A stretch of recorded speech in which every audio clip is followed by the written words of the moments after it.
There it goes. We are live. This is Karen with newclevelandradio.net, and it's time for Won the World with Paul Siebert and his sidekick, John Donalo, on a Tuesday, a regular day, 3:30 p.m. This is where we bring you real news, sometimes strange, always funny. So that means you're supposed to laugh, everybody. Today's podcast is brought to you by Cassandra Kubinski. Cassandra is an American pop artist, songwriter, and actress. She's known for her piano-driven blend of soulful, theatrical tinge music, and she's an advocate of singer-songwriters like Billy Joel, Carole King, and Sarah Bareilles. Her newest song that is out is a Joni Mitchell release, Both Sides Now. It's on Spotify or wherever you prefer to listen to your music. If you go to our show notes, you can click on the link. I'm really proud of this performer and this song because my late brother Joel is one of the producers. So everybody go out and support Cassandra Kubinski and listen to What in the World with Paul Seaburn. Take it Hey, away, great. Paul. All right. Thank you, Karen, for that wonderful introduction. And thank you, Cassandra, for sponsoring us. There's two songs of Joni Mitchell that I love. Obviously, Both Sides Now is one, and Big Yellow Taxi is the other. You know, those are classic songs. They're in the Great American Rock and Roll Hall, songbook. So super, and good luck with her and her career. Yeah, definitely check out where should they go? Can they get in Well, more she's on information? Spotify and all the streaming platforms. So Okay. real easy to find her. All right, right. And I'll for all of our fans on Facebook, I'll put more information up on Cassandra as I get it.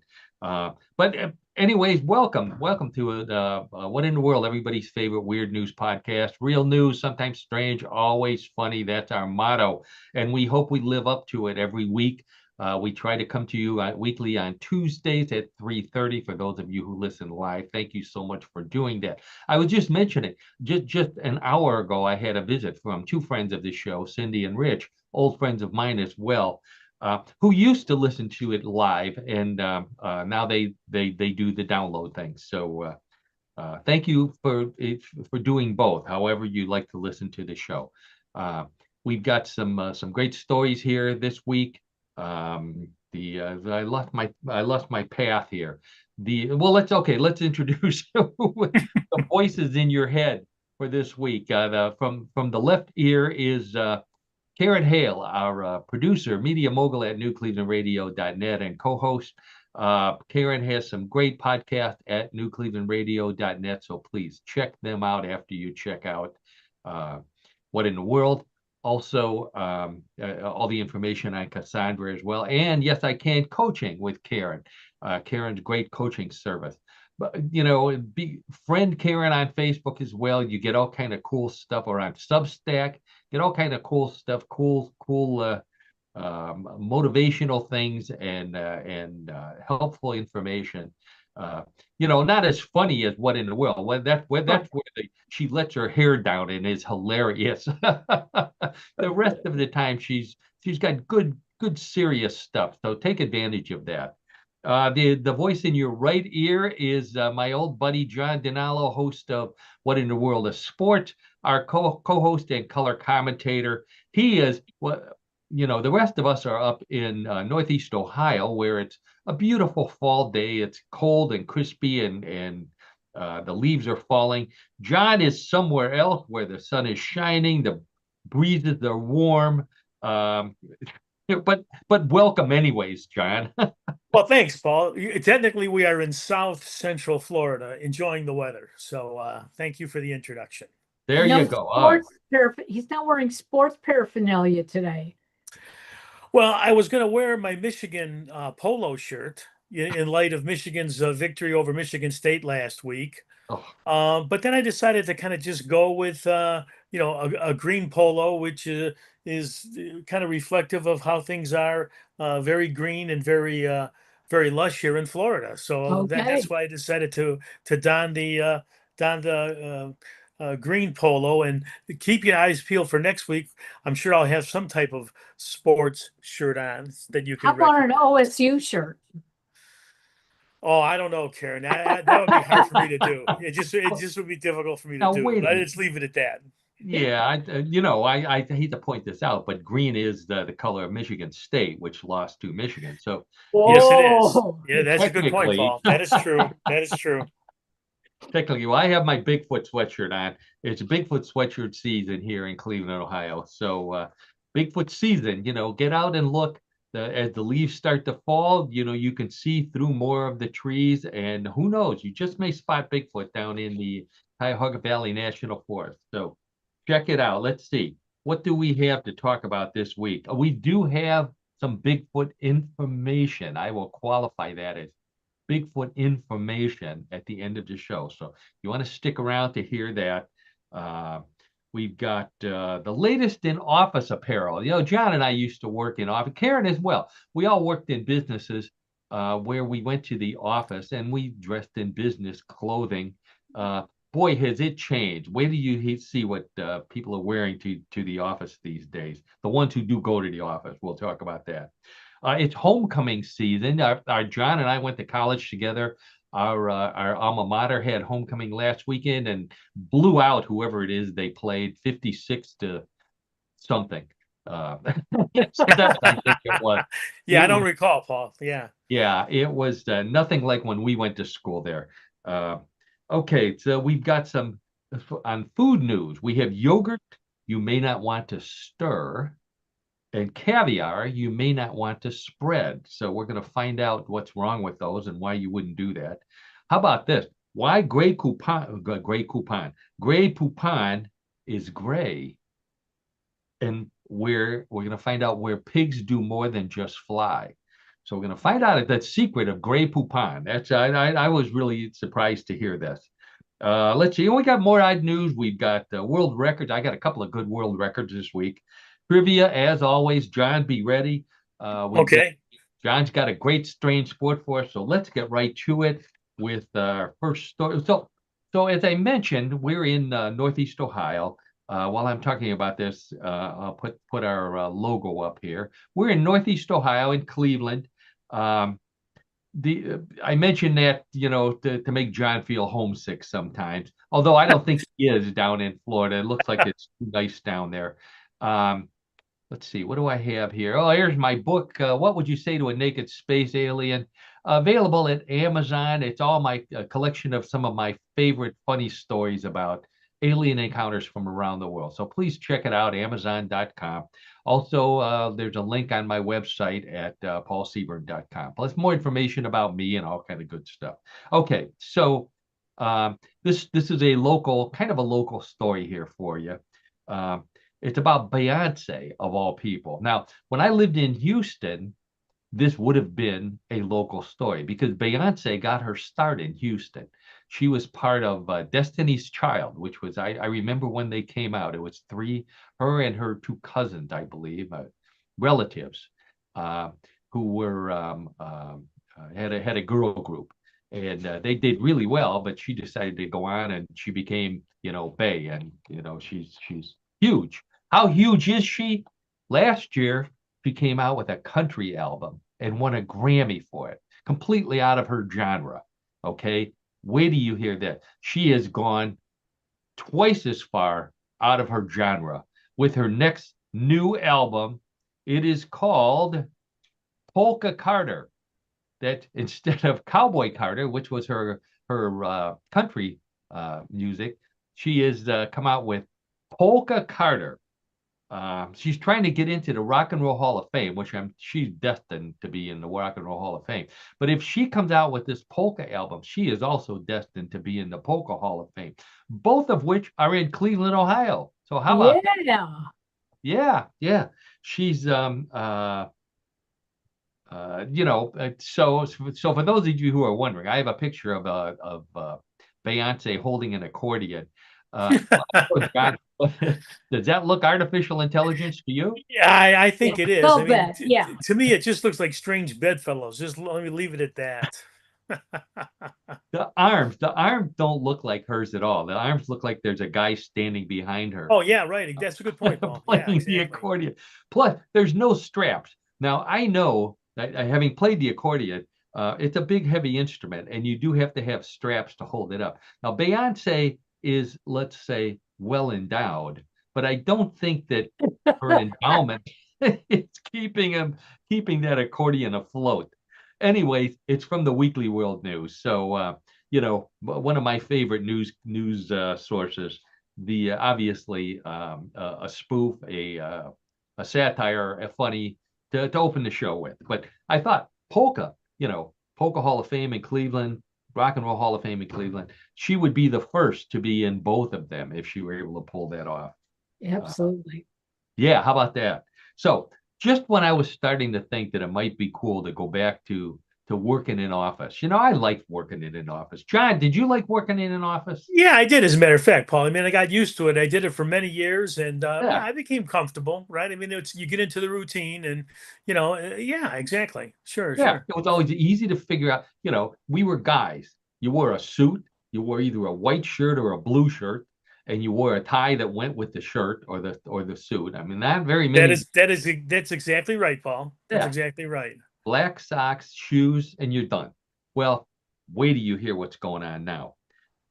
As during the pandemic, people were working from home. Everybody's working from home. Well, now corporations are forcing people to come back to work to the office. So, back before then, they had to have all the perks for the generation X, Y, and Z that are coming in. So they had pool tables and ping pong tables and pools and all kind of good stuff. Well, now they're demanding more. What are they demanding? They want to be able to work barefoot. That's right. Shoes and socks are banned in many offices now. And they Wow, that's amazing. I never heard this, Paul. Wow. Yeah.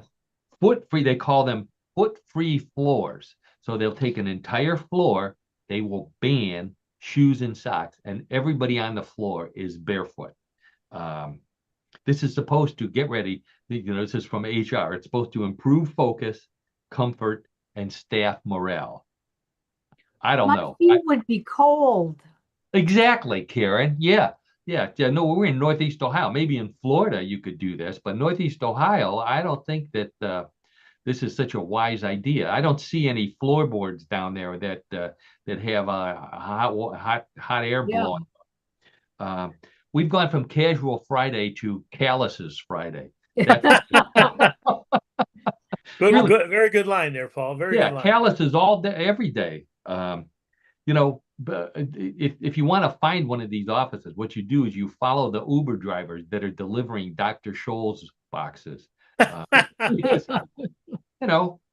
you're going to be stubbing your toe. You're going to be getting calluses and bunions and all the other kind of stuff that you get from not wearing shoes in an office. It just to me, it's an HR nightmare. Having been a manager, this is why people don't want to go into HR anymore, because it used to be you just dealt with insurance and benefits and people wanting too much time off. Now it's all this kind of stuff. I had to deal with dress issues. I can remember when sometimes people would have their of the female employees, their skirts would be too short. I remember I had to deal with that once. Or guys didn't want to wear a suit but this is too much. I can't deal with this. And then this is the first thing I thought of is, I'm a manager, and one of my employees comes to me and says, I want to talk to you about Joe. Joe has inappropriate toenails, and you need to. Oh my gosh! Yep. Wow. Can you imagine? Honestly, that's what they're having to deal with, or foot smell. Oh, Margaret, you should smell her feet. No, I don't want to smell her feet. I agree. But that's it's a can of worms, so to speak, the way I see it. There you go. So, So John, this reminded me of our sport last week. For those of you who haven't listened to the show, I'm not going to spoil it, but our sport was the sport of competitive shoe shining. That's correct. Yeah, I can remember shining my shoes to get ready for work. What is it? What is it? And we discussed this going to the airport. You're running through the airport to catch a flight. There were always shoe sign stands where you could stop and get your shoes shined before you went to visit your client in another city. So this was great. What are you going to have now? Are we going to have foot washing stations at Pedicures. a perk? Yeah. I mean, Karen, would you do that? Would you go to an office and have somebody wash your feet? No, absolutely not. No, I don't think so.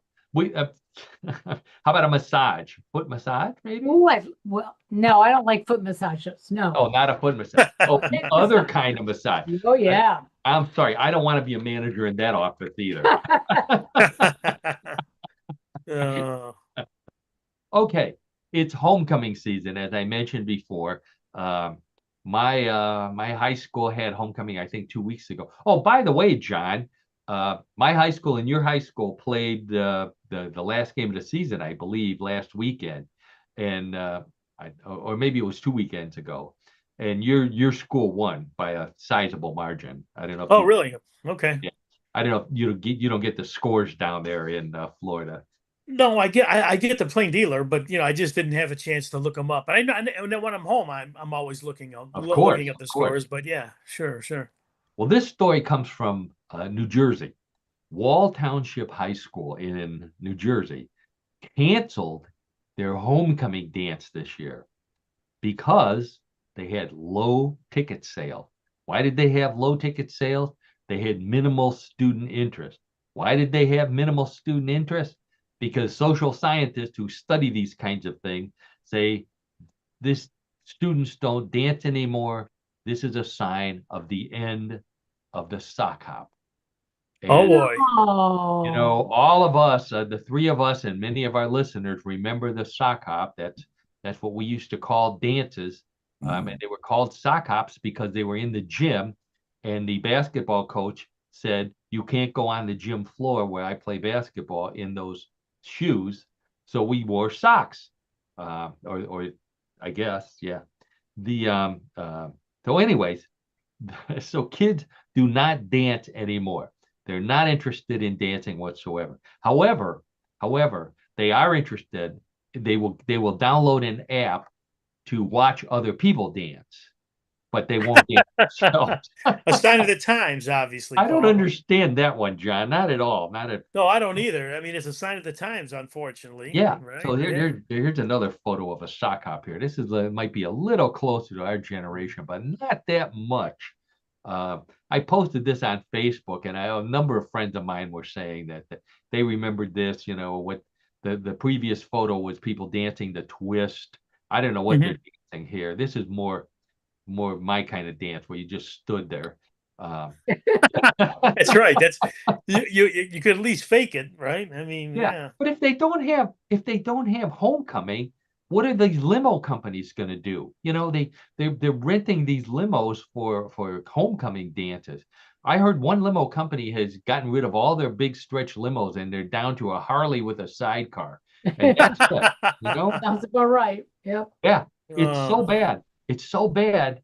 We're going to be the last generation of Catholic baby boomers who remember when nuns would go to the dances with a ruler and make sure you stayed a foot apart. Oh yeah, those guys. Yeah, that was exactly what it was. Sure, yep. that's how it was then. Of course, yeah. 8th grade dance. I will never forget. That is a true statement. I will never forget that 8th grade dance at my grade school. The nuns, the Ursuline nuns, went around with rulers. So there's no couple. My grandnieces all go into high school now. There's no couples anymore. They all go with the same sex, with their girlfriends or their boyfriends, or their male friends, and they do line dancing. That's what they do, line dancing. So everybody, you don't need a partner to do line dancing. John, we had a sort of a line when we went to dances too, but it was more we lined up against the wall because we were. Oh yeah, because no one wanted to go out and do that, right? And you Are were you separated from the kidding? girls, right? The girls were on one side of the hall, and the Yeah, guys were on the other side, right? there you go, tapping our Oh yeah, feet. That's right. sure, sure. Oh yeah, remember it well. Oh well. Okay, so homecoming. The little bit of trivia on homecoming. Get ready for a couple of trivia questions here for you, John. Okay, So sure. the first homecoming event, the first official known homecoming event, was in 1911 at the University of Missouri. What's the mascot of the University of Missouri? The Hawkeyes. No, the Tigers. Oh, Missouri. Oh, According to Missouri. I'm this, yeah, sorry. I was thinking of unless Iowa. unless it I'm was their sorry. No, you're right. original. I'm sorry. Yeah. Yes. Okay. Okay. So in 1891, the University of the Missouri Tigers faced off for the first time against the University of Kansas. I know you know the Kansas mascot. Kansas, yeah, is Jayhawks. The Jayhawks. Jayhawks. There you go. The Kansas Jayhawks.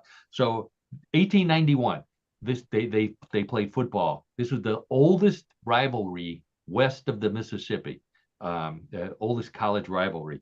So in 1911, the University of Missouri was having a hard time getting people to come to the games. They must have had a bad team that year. So they came up with this idea for homecoming.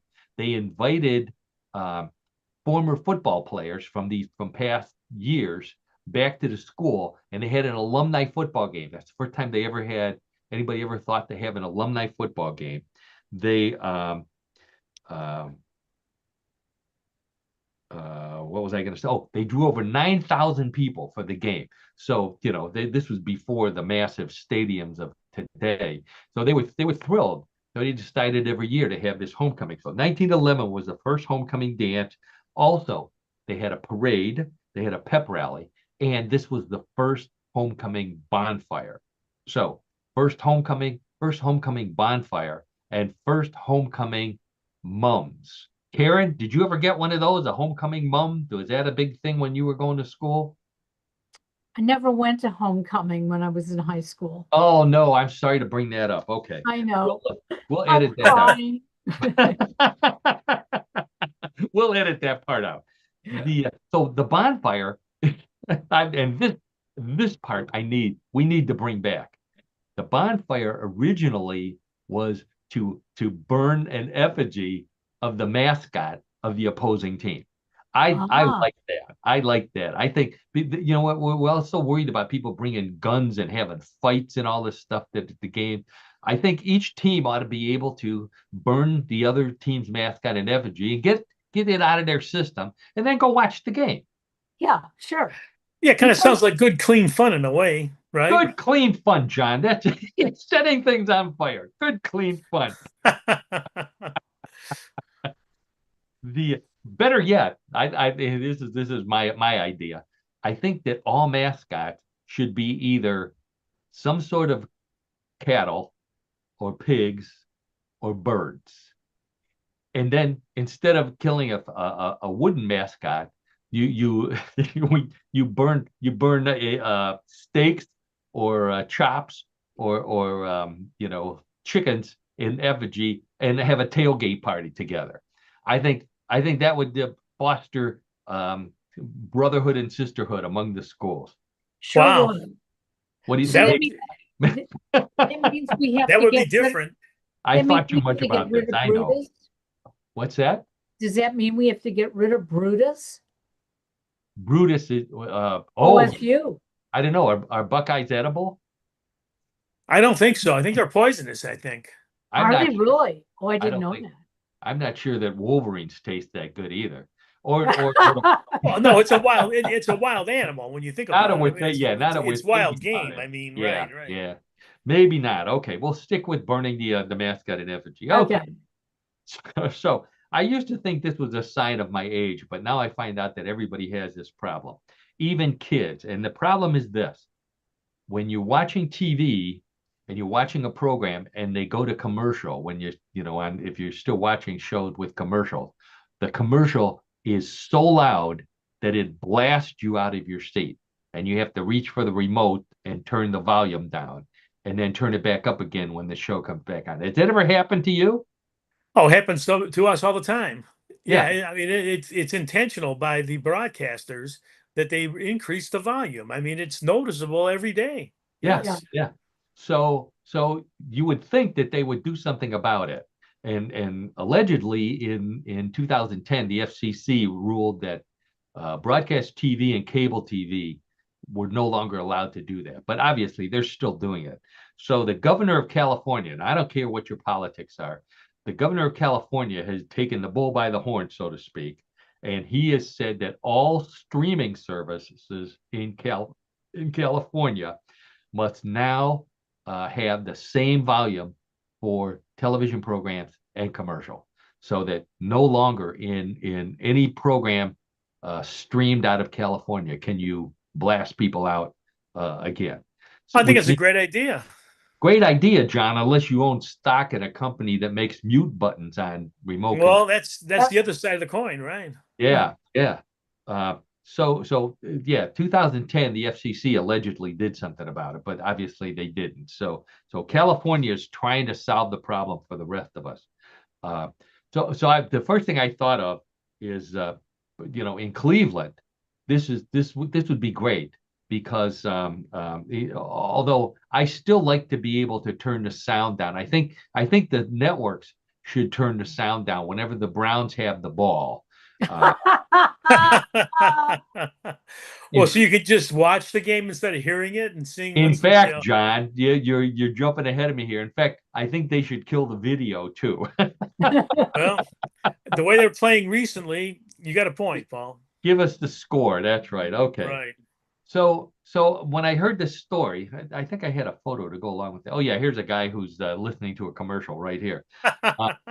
So I heard this story. I read the story, and it reminded me. This tells you how old I am. It reminded me of the original Saturday Night Live, first year, Garrett Morris, Weekend Update, doing news for the hard of hearing. Oh, I forgot to put the photo in there. I had a photo of Garrett Morris. Do you remember that? News for the hard Yes, of I do. Yes. Yeah, that was an excellent skit, by the way. Yeah. You couldn't do this anymore. He was supposed to be the director of the school for the hard of hearing, and Chevy Chase would read the news, and then he'd say, "And now for the hard of hearing," and Garrett Morris would put his hands up to his mouth and he'd scream, "And now the news," and that was it. We laughed for days. Oh, it was hysterical. It was hysterical, Paul. We laughed for days at that routine. Well, those were the days. Okay, so. We love stories about strange food on What in the World here. So I've got a couple of strange food stories. Mostly, we love strange food stories because we love to eat. I think that's pretty obvious here. So the first one is about yogurt, which is controversial. Now, John, are you a yogurt fan? No, but Annette is, and I can honestly say I'm not a fan. Have you ever been a yogurt fan? Time to time, but no, I wouldn't say I was that would be a consistent part of my diet. No. Karen, are you a yogurt fan? So. Okay, I am. I'll stick up for yogurt here, but I'm not sure if I'm going to stick up for the yogurt that we're going to talk about next. So, I can remember no one ate yogurt until Dannon came along.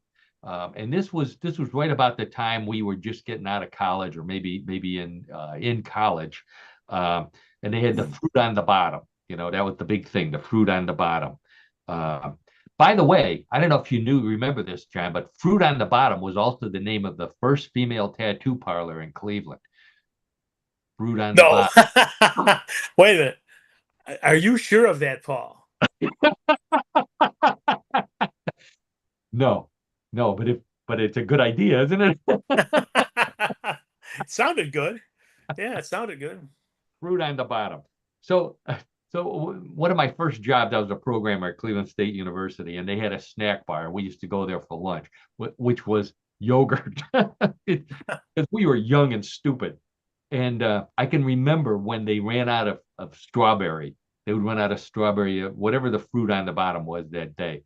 And all that would be left would be plain and lime, I think that was the two flavors, and the lime wasn't a stir on the fruit on the bottom. You know, nobody ate those. I tried the lime once. There was dust on the top of it. Oh boy. Yeah, they Wow. had it for years. It was frozen. That's how bad it was. So anyways, we got a new yogurt flavor to introduce here. This comes from Technical University in Denmark. Scientists there found out that redwood ants contain a natural bacteria that turns milk into yogurt. So they put ants in milk and it turned the milk into yogurt. Then they actually got somebody to taste it, and they said it tasted so good that they're now serving it in Michelin 2-star restaurants in Denmark. Yeah, this is what it looks like here. There's milk, milk with ants in it. Yeah. Oh, good. Doesn't look very appealing to me. No, John, not at all. And I was thinking, sometimes I like to take I like my yogurt warm. You can microwave it, but for this stuff with the ants in it, they give you a magnifying glass so you can go out and so you can see what you're going to be eating, I guess. That's right, and you can beam the sun on them and cook them a little bit. Wow. 2-star Michelin 2-star. This is a sign that Michelin needs to get out of the tire business or out of the restaurant business and stick with with tires. 3-star, if you go to a 3-star restaurant, they also have it, but the ants are free range and hormone free. Oh, they have that designation now. Oh boy. There you go. That's right. Now, have you ever seen it? I know you're not a big yogurt fan, but have you ever seen an ant on yogurt? I don't think. No, never have. No, I'm going to say no. It's like yogurt. They're smart insects. They don't like yogurt. Yeah. I don't think many animals like yogurt. I mean, I can remember when I had dogs, I would drop some plain yogurt on the floor, and the dogs wouldn't eat it. You had to wipe it up, or I had to get down and lick it up if I was dead. Oh boy. My prediction: when humans are gone from the planet Earth, and animals and insects are free to roam again, and they start eating all the stuff that we left behind, the last thing that they're going to eat will be the yogurt. It's like the stuff in the back of your in the bottom of your freezer. That's what it's. Whatever it is, right? If you can even recognize what it is. There's nothing else. Yeah, there's nothing else to eat. Let's eat the ant yogurt. I don't know. That's my idea. Okay, here's something more your speed, John. And I say that for two reasons. One is because I know you like hamburgers, and two, you're probably the only one who can afford this hamburger. But you have to go to Spain to eat it. This is the world's most expensive hamburger.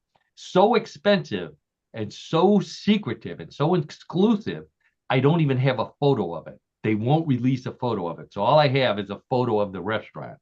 This is the Asador Alpa restaurant in Catalonia, Spain.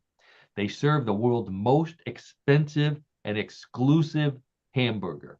It costs, get ready, take a guess. Take a guess, John. What do you think the most expensive hamburger would cost? Oh, I would say $120. Add a zero. $1,200? Add another zero. $12,000. Wow. How close? $11,000. $11,000 for this burger. It's so exclusive. The ingredients are secret, and you can only get one if you're invited to eat there by the restaurant. The invitation reads, "Dear Stupid."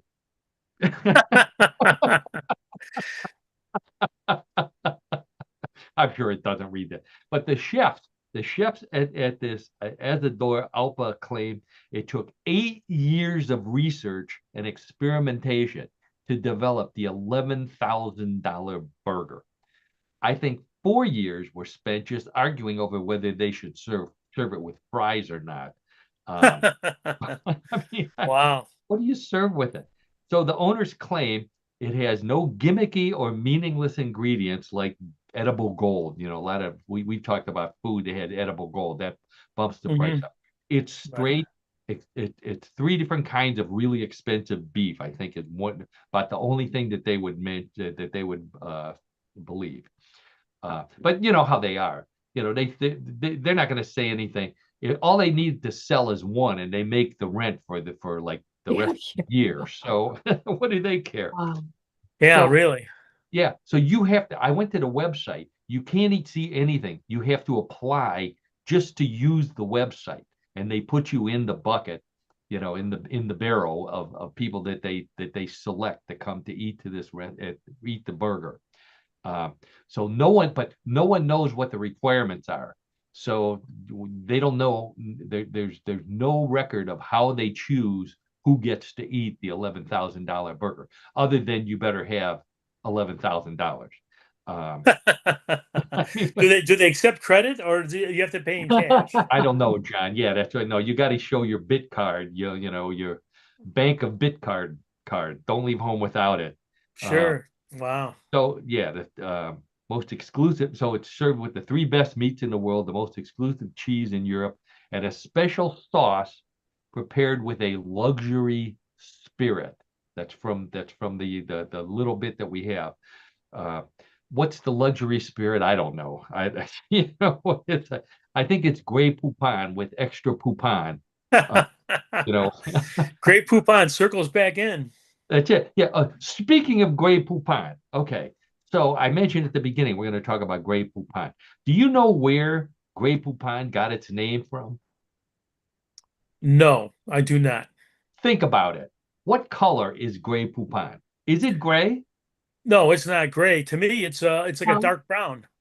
Yeah. Here's a picture of it. Well, this is a drawing of it, but that's close to the color. It's a yellowish brown, goldish brown, maybe. Yeah. Yeah. It's not gray. It's not gray. So why is it called Grey Poupon? I will tell you.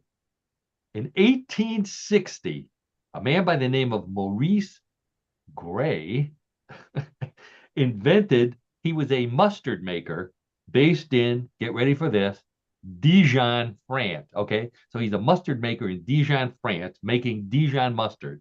He was awarded a royal appointment for developing a machine that increased the speed of manufacturing Dijon mustard. However, he didn't have any money.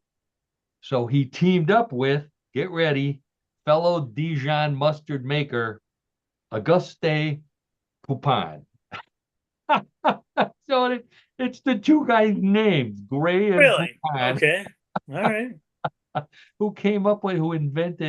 One guy invented the machine that sped up the manufacturing, the other guy was the money man behind it. Now owned by Kraft, by the way. The company stayed in business, changed hands numerous times. They're now owned by Kraft.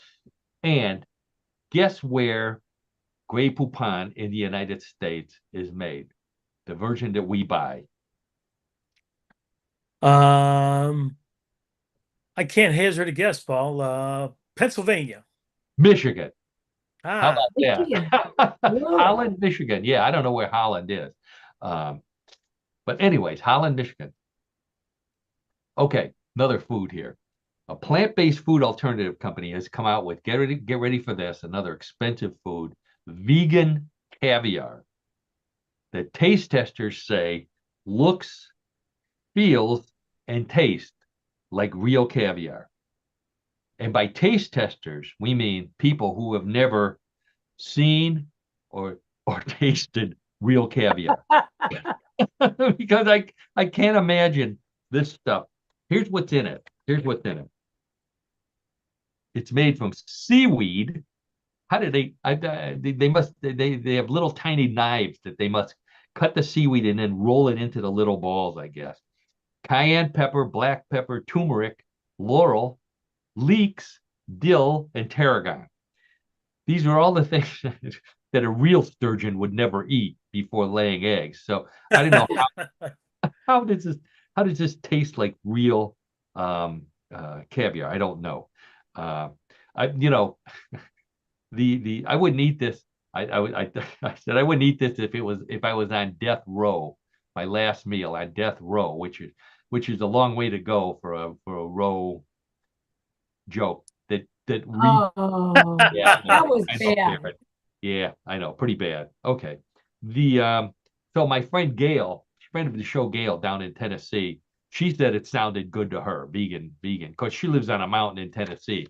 I think she's shooting raccoons for dinner. So anything, vegan caviar probably sounds good. I can't afford caviar. I would eat vegan fish and chips, you know? Vegan fish and chips. Yeah. Have you had that before? Well, believe it or not, John, no, I have not had it, but they do make it. Now, the chips part is easy because it's potatoes are vegetables, I think. Sure, sure. But vegan fish is made, get ready, you with firm tofu that has been pressed, cut, marinated, and coated in nori sheets. I'm not sure what those are, and herbs for a classic seafood flavor. The more I think about it, Wow. I'll just eat the chips. Yeah. Yeah. Good thinking. Good Yeah, thinking there, Paul. Wow. I don't think so. Okay, here's a story to make you feel guilty about not exercising more. At the age of 80, this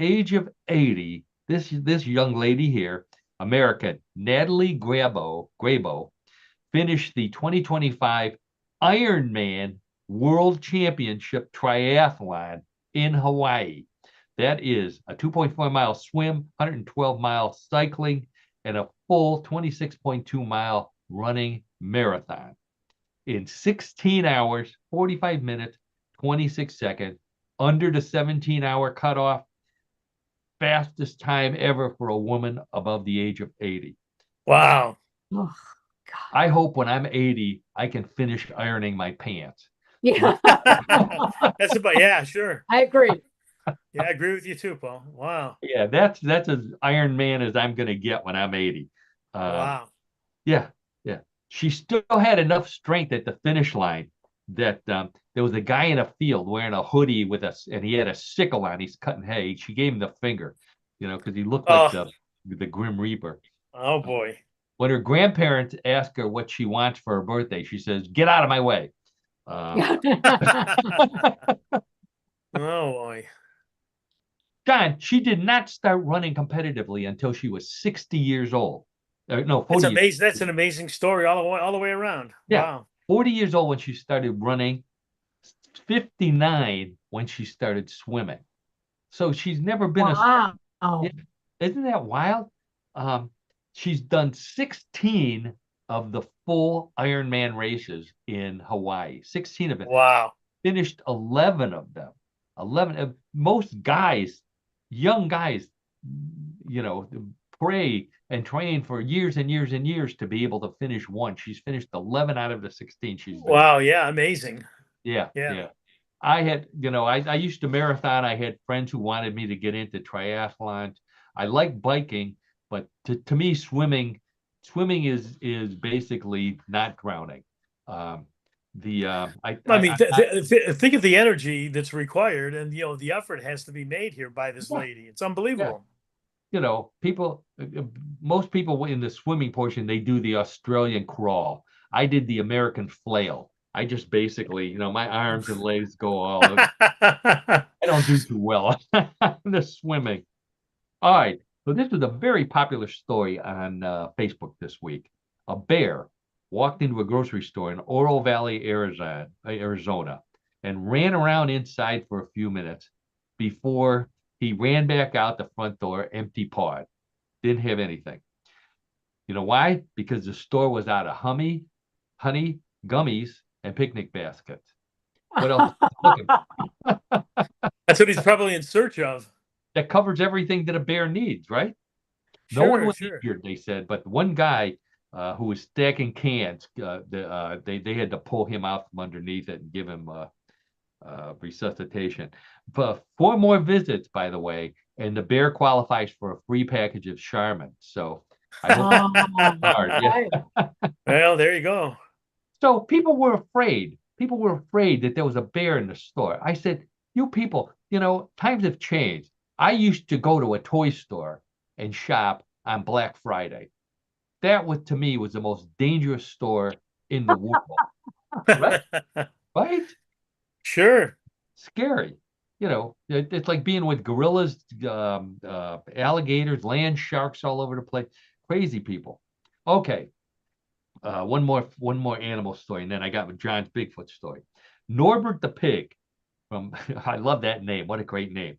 I think he went to that tattoo place, Fruit on the Bottom. The that's the tattoo. That's the second most popular tattoo besides fruit. So Buffalo Grove, Illinois, set a Guinness World Record for the fastest 10 meters. Get ready for the fastest 10 meters on a skateboard by a pig.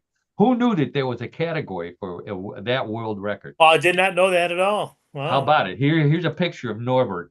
This little piggy went to market in 11.32 seconds on a skateboard. 11.32 seconds to do 10 meters.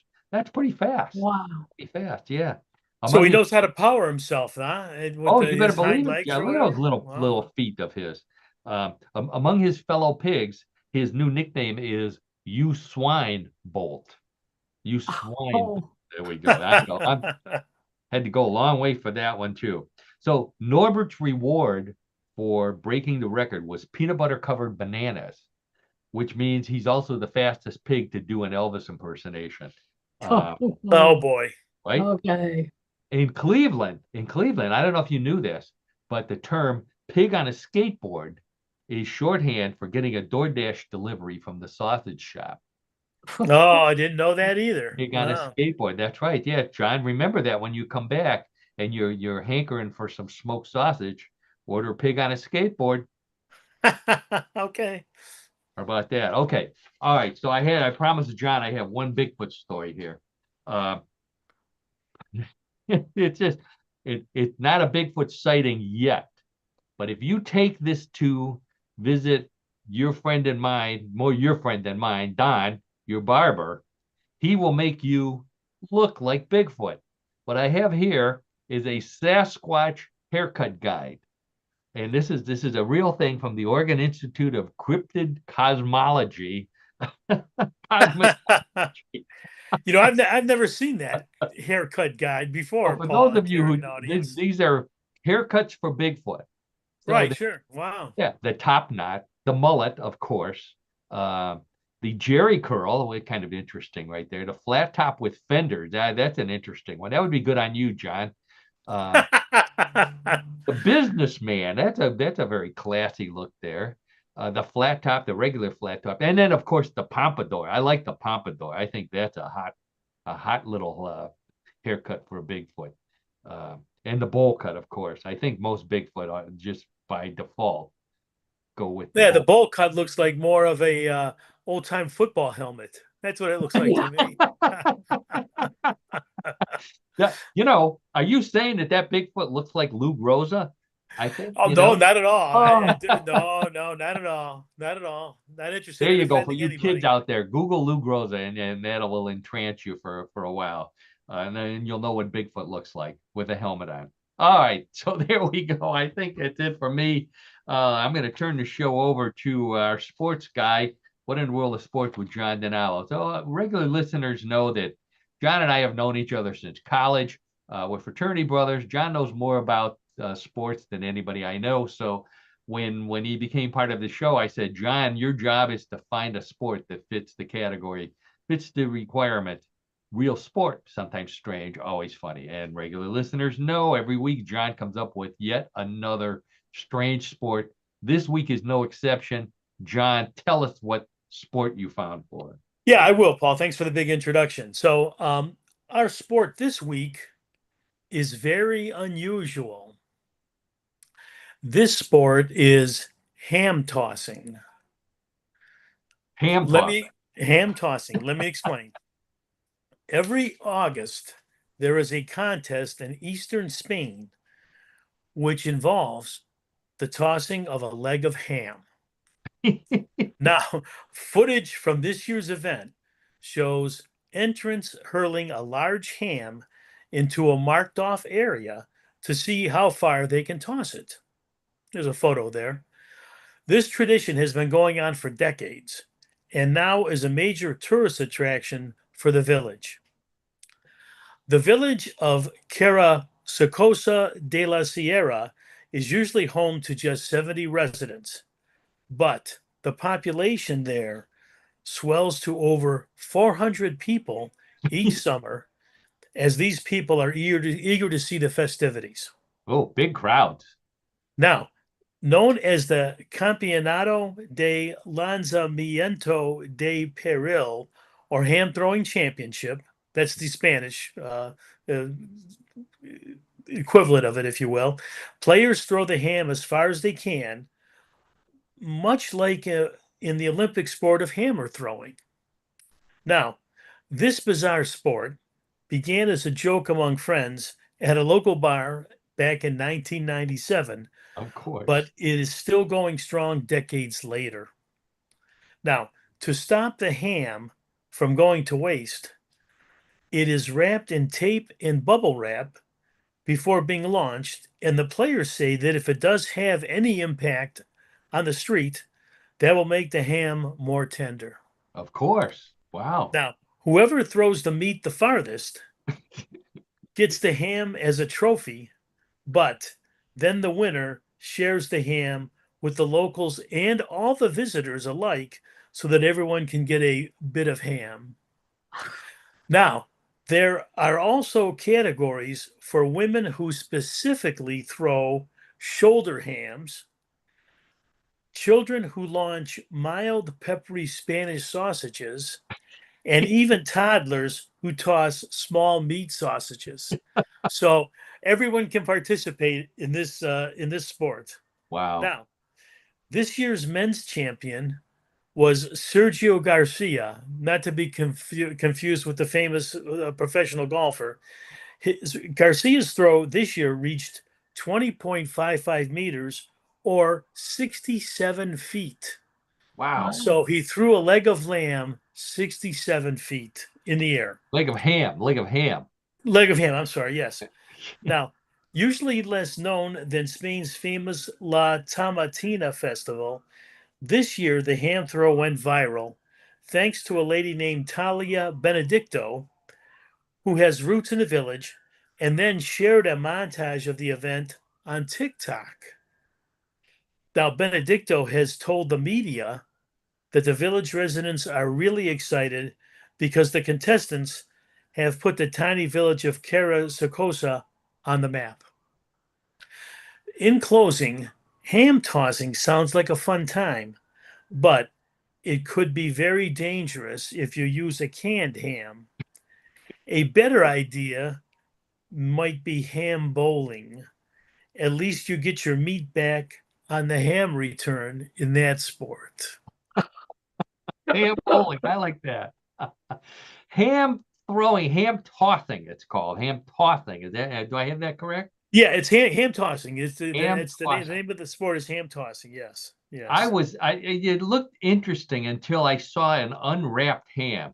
These are what those hams look like. And for those of you who can't see the photo, it looks like the leg of poor Norbert, the skateboarding pig. Yeah. Complete. The hoof is still on it. Yes. Yes, the hoof is still, yes, that's correct. Wow, that's nothing like the ham sandwich I get at Subway. That is some ham. or honey baked spiral. I don't even know where you would begin to cut the ham with the foot still on it, the hoof.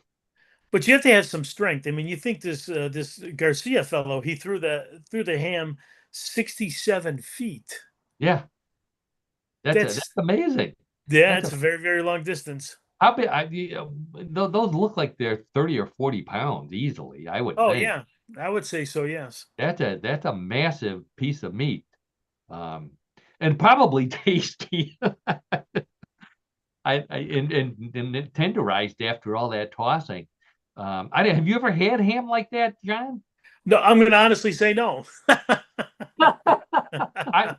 I can remember. I think this must have been around the holidays. I went to Costco, and they had ham like this, the entire leg of ham, for sale, in a big long package. But I was not For one thing, I think it was like about $200 for the ham. It was imported. $200. Wow. Yeah, even well, it's like a barrel of ham, like you get at Costco. It was enough to feed 1,000 people, but and I didn't have that many coming for Thanksgiving, so. Well, you But saved your anyway, money, Paul. You saved your money. what a weird that is a weird sport. Ham throwing with these gross looking hams with hoofs on them. Yeah. All the way from Spain. And I heard this story, I saw the pictures, and I thought I have never seen anything like this in my life, at least as a sport. And then it started to come back to me, John.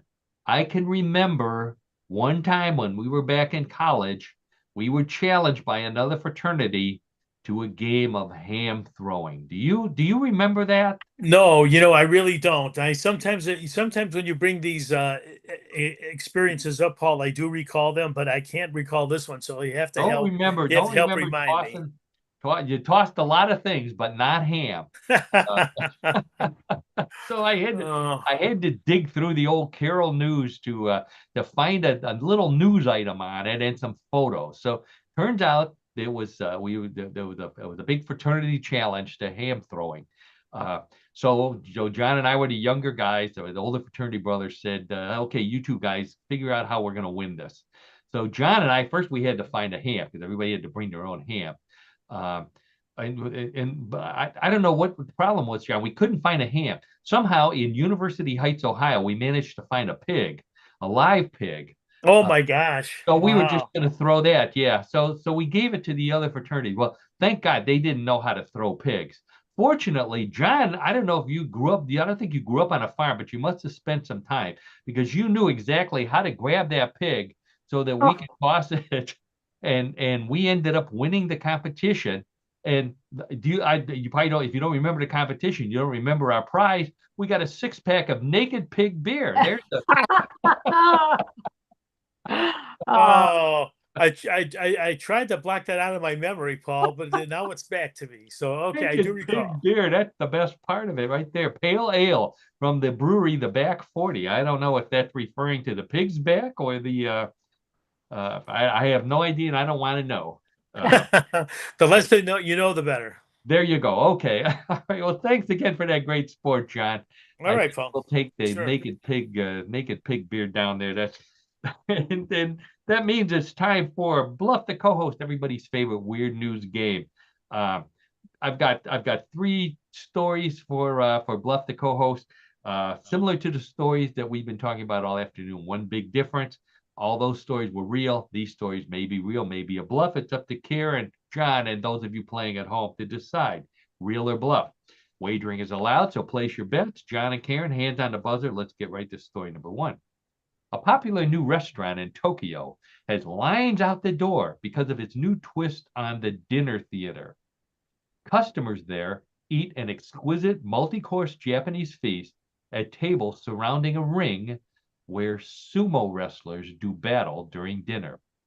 The announcers speak both Japanese and English, so it's popular with American tourists who want something more than watching Benihana chefs flipping shrimp. There's even audience participation where one lucky diner is chosen to get in the ring and wrestle one of the sumos. Now, the winner doesn't get a free dinner, but they definitely will work up an appetite for their $150 feast. The wrestlers also work in the souvenir shop and will pose for photos and even apologize for stepping on your dessert. So, a restaurant of the dinner theater idea in Tokyo, where instead of theater, you eat while watching sumo wrestlers. Real or bluff? Karen, we'll start with you. Well, if it's real, I do not want to go to it. I have no desire. But after last week, I'm going to say it's real because I didn't believe any of your stories last week. So I'm going to believe this one. Okay, Karen says it's real. Benny Sumo, I think would be the name of it, is a real story. How about you, John?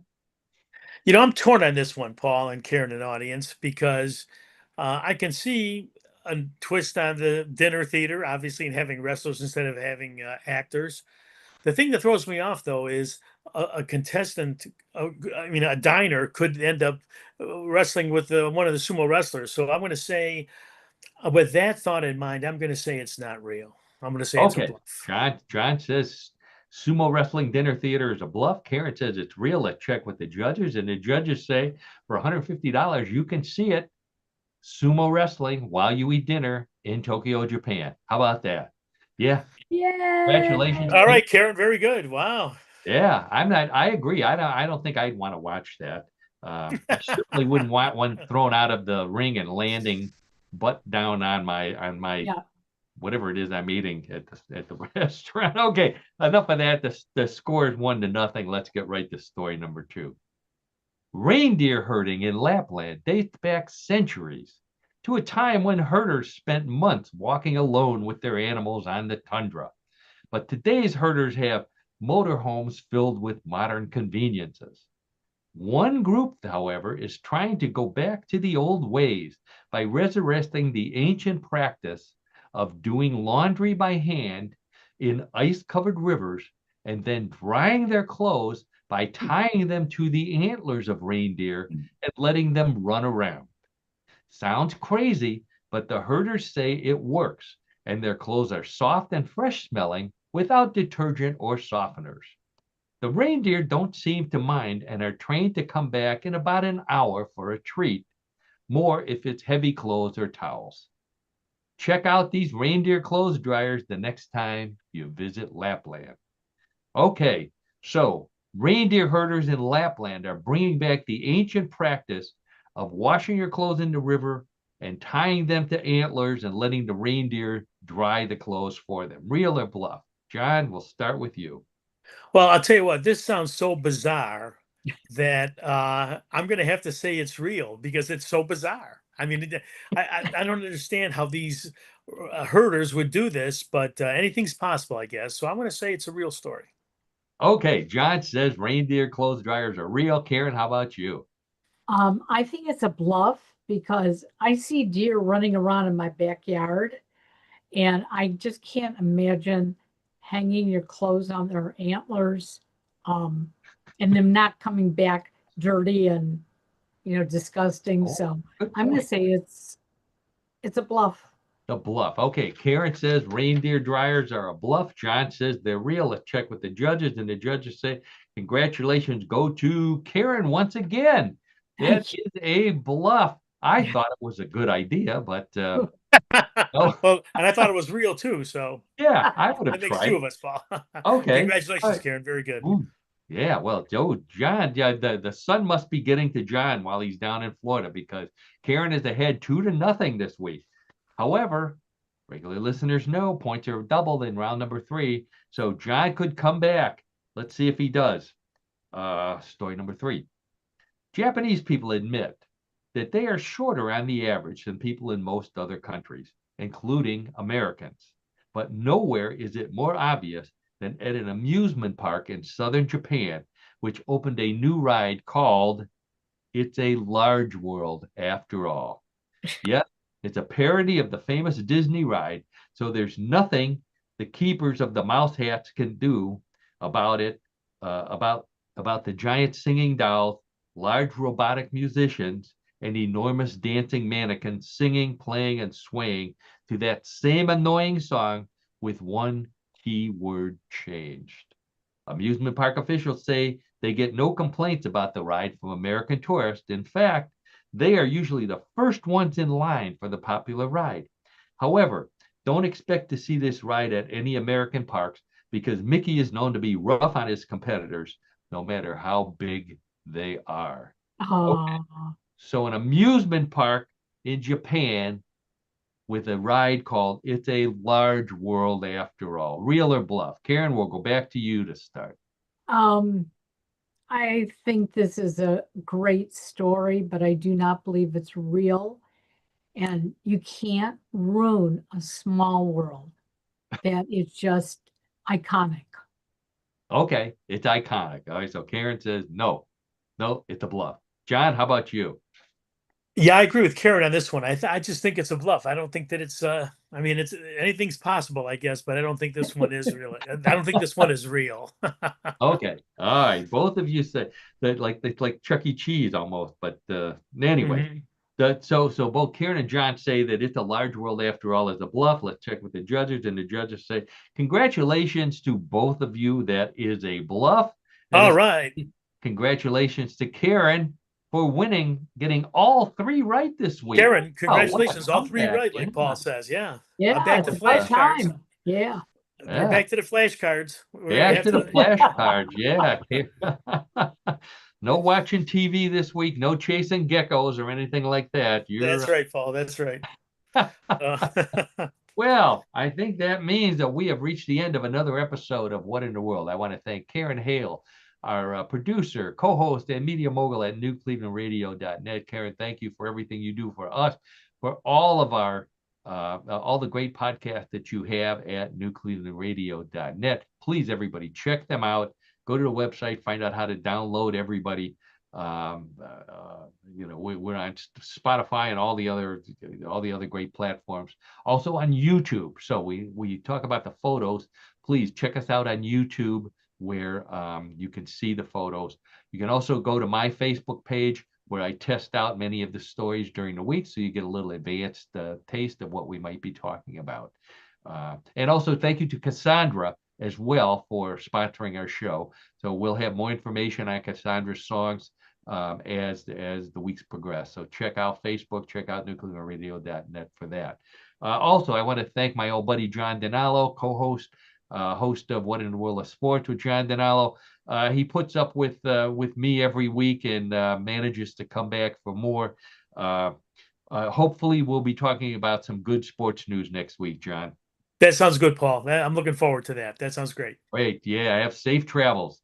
And also, and most importantly, I want to thank all of our listeners out there, whether you're listening live or sometime in the future, either on your podcast or you're watching us, excuse me, I'm losing my voice, on YouTube. Thank you so much. You're the reason why we do the podcast every week. We hope you have as much fun listening to the podcast as we do putting it together. And on that note, with my voice going, and I forgot my water glass, I think that's a sign that it's time for me to go. So we will be back hopefully on Tuesday again next week. It's election day for many people around the country. So we may be modifying things. We'll see. But we will be here next week at some point. All right. Bye, everybody. Good deal. Have a great weekend.